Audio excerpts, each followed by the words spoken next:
Good morning students. जी maths classes में आपका स्वागत है और टॉपिक था आपका 10th क्लास का linear equations and inequalities of two variables, दो चर वाले रैखिक समीकरण और असमीकरण। तो हमने जितने भी इसकी इक्वेशंस थी जो आपकी किस किस टाइप के क्वेश्चन किए जाते हैं आपसे, और आपकी जो ग्राफ थी किस तरीके से बनाई जाती है आपकी, वो हमने कंप्लीट कर लिया था। बाय ग्राफिकल मेथड इक्वेशन को किस तरीके से सोल्व करना है वो हमने कंप्लीट कर लिया था। आज जो हम पढ़ेंगे उसमें जो टॉपिक है वो है आपका इनइक्वालिटीज का, असमीकरणों को किस तरीके से सोल्व किया जाता है। तो क्वेश्चन क्या था आपके पास में, एक असमीकरण मतलब इनइक्वालिटी इक्वेशन दे रखी होती है और अगला ये होता है इसको सोल्व कीजिए बाय ग्राफिकल मेथड, है ना। या फिर ऐसे हो सकता है कि आपके पास में ग्राफ बनाने के बाद में जो इसका शेडेड पोर्शन आएगा सॉल्यूशन का वो आपको शो करना है। तो किस तरीके से किया जाता है, तो इसमें कुछ स्टेप्स याद रखनी है आपको, बाकी बिल्कुल इजी है आपका काम। जैसे ग्राफ हम लास्ट में बनाएंगे, इसकी सबसे पहले स्टेप्स देख लो। तो फर्स्ट स्टेप बिल्कुल सिंपल सी लेवल में बताऊंगा। तो साथ देखो, सबसे पहले आपका है कि 2x + 3y < 6, ये है आपके पास में। तो सबसे पहला जो काम रहेगा इनइक्वालिटी का मतलब क्या कि जो आपका ग्रेटर देन और लेस देन का साइन है उसको वहां से हटाना है और केवल इसको इक्वेशन में चेंज करना है। तो change inequality in equation, change inequality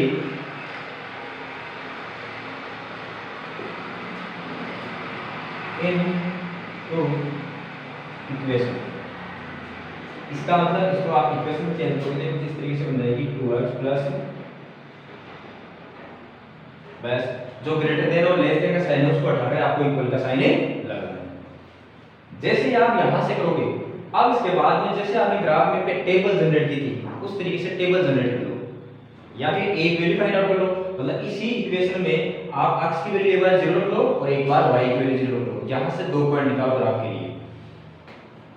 तो सिंपल पहले ये काम करते हैं, x = 0 रखते हैं और y इसमें 0 रखकर एक टेबल जनरेट करते हैं, या फिर एक टेबल जनरेट भी आप कर सकते हो, कोई फर्क नहीं पड़ता इससे। तो जैसे टेबल जनरेट करते हैं तो वो सेम रह जाएगा आपका ग्राफ की तरह, तो उसी तरीके से कर लेते हैं। तो टेबल जनरेट करने के लिए आप क्या करोगे, मैंने कहा था आपको कि जिसकी वैल्यू फाइंड आउट करें इसको एक साइड कर दो, बाकी को ट्रांसफर कर दो।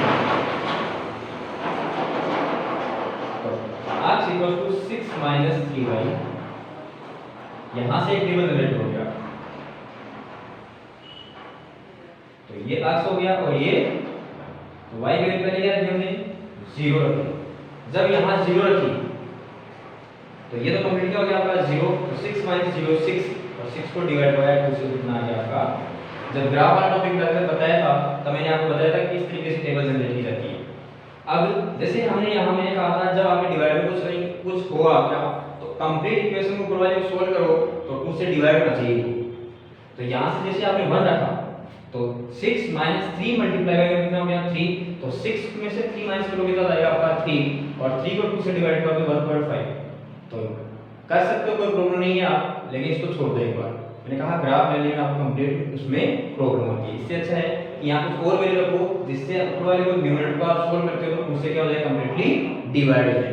फिर जैसे हमने यहां 2 रखा तो 2 रखा और 6 3 मल्टीप्लाई बाय 2 कितना हो गया 6, और 6 - 6 कितना हो गया आपका 0। जैसे आपकी टेबल जनरेट होती है तो आप सेकंड जो पॉइंट लिखोगे वो क्या लिखोगे कि प्लॉट ऑन ग्राफ पेपर, कि जो आपके पास में यहां पॉइंट्स मिले उनको क्या करना है आपको प्लॉट करना है। तो आपको लिख दिया, आपने लिख दिया प्लॉट ऑन ग्राफ। ग्राफ में क्या किया हमने इसको प्लॉट किया, और लास्ट में करेंगे केवल और केवल पहले पॉइंट। फिर थर्ड जो पॉइंट रहेगा जैसे आपने इसको ग्राफ में प्लॉट कर दिया, अब आपका काम रहेगा कि इसका जो सॉल्यूशन होगा उसका जो शेडेड पोर्शन छायांकित भाग है वो किस साइड में आएगा, या तो ये ओरिजिन की तरफ आएगा या ओरिजिन के अपोजिट साइड में आएगा। तो किस तरीके से करते हैं, तो जब आपको सॉल्यूशन का पार्ट निकालना हो शेडेड, उसके लिए आप क्या करोगे, जो आपके पास में असमीकरण है इनइक्वालिटी इक्वेशन है उसमें आप क्या करोगे x = और y = दोनों की वैल्यू एक साथ क्या करोगे पुट करोगे 0। तो जैसे आप क्या कर सकते हो, इसको 1 दे सकते हो या फिर ऐसे लिख सकते हो कि पुट x = y = दोनों की वैल्यू क्या रखनी है 0 inequality inequality.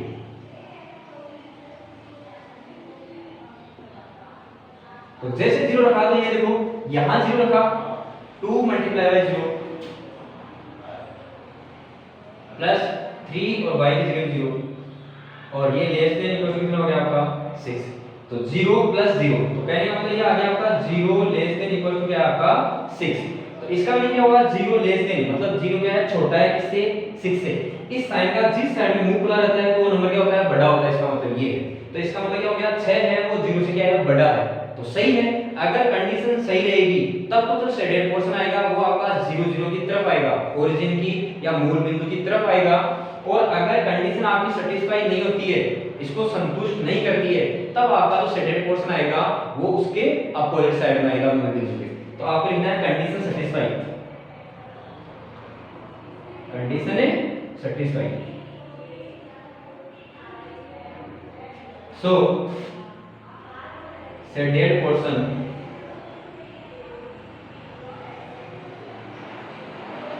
will be towards origin,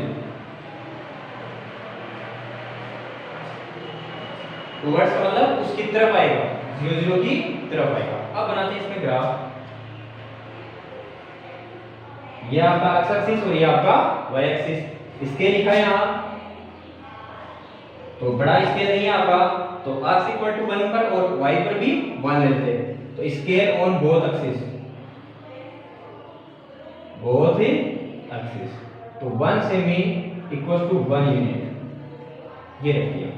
अब ये रहा जैसे आपका 1, ये रहा आपका 2, ये रहा आपका 3, यहाँ रहा 1 2 और ये रहा आपका 1 2 और जब x की वैल्यू 3 है तो y की 0, x की वैल्यू 3 और y की वैल्यू 0 आपका क्वेश्चन आ गया।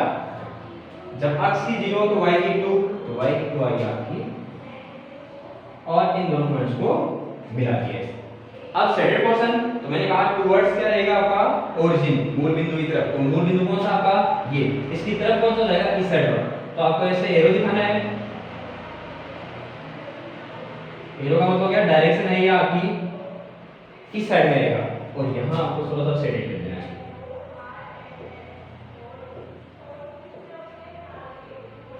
ये आपका कंप्लीट इसका सॉल्यूशन इस तरीके से, बिल्कुल सिंपल सा था, केवल आपको पॉइंट्स लिखने हैं और यहां शो करवाना है। आज के लिए इतना ही, बाकी नेक्स्ट क्लास में। Thank you.